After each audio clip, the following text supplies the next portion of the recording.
તો તમે જોઈ શકો છો કે એક ખેડૂતના ખેતરમાંથી પાણી આપણે બહાર આવી રહ્યું છે અને કેવી રીતે આવી રહ્યું છે તે કોઈને ખબર નહીં, તે ખેડૂતના માલિકને પણ ખબર નહીં અને આસપાસના લોકો અને ખેડૂત પણ આશ્ચર્યમાં પડી ગયો છે કે ખરેખર આ પાણી ક્યાંથી આવે છે અને કેવી રીતે આવે છે। તો આપણે ખેતરના માલિકને પૂછીએ કે આ પાણી ક્યાંથી આવે છે અને કેવી રીતે આવે છે।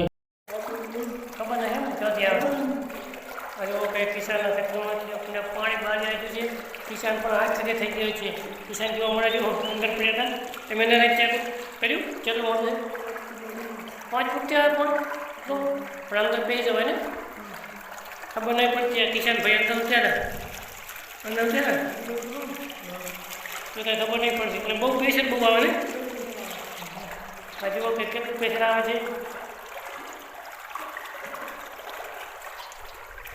કિશન ભાઈને હાથે પણ વગાડીને પગે લાગે તો પડી જાય આવે અને તમારો ફોન નહીં પડી જાય।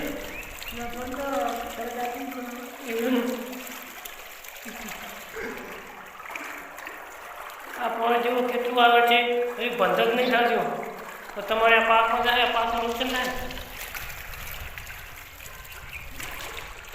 હે આ પાકમાં પાણી જયા કરે તો નુકસાન થાય જો અમે પાક તો આ પાણી બંધ કરવા માટે તમે તો કરો શું કરશો, કંઈ ખબર જ નહીં પડતી। જો કે હવે આ પાણી બંધ કઈ રીતે કરવું ખબર નહીં પડતી। લાગે આ પછી વરસાદ ઘણો થયો છે ને તેના કારણે છે ને તે જમીનનું પાણી છે ને પાછું આવી રહ્યું છે।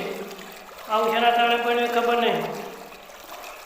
જો દર્શક મિત્રો આ પાણીની નવાઈ લાગી છે મને પણ, અને આ બાજુ અમારે પાણી બહુ ખાડા છે તો બધા ખાડાનું પાણી પણ આવી શકે છે, વરસાદમાં આવી શકે છે, પણ વગર પાઇપે પાણી આટલી સ્પીડથી આવે તો એ આશ્ચર્યજનક છે।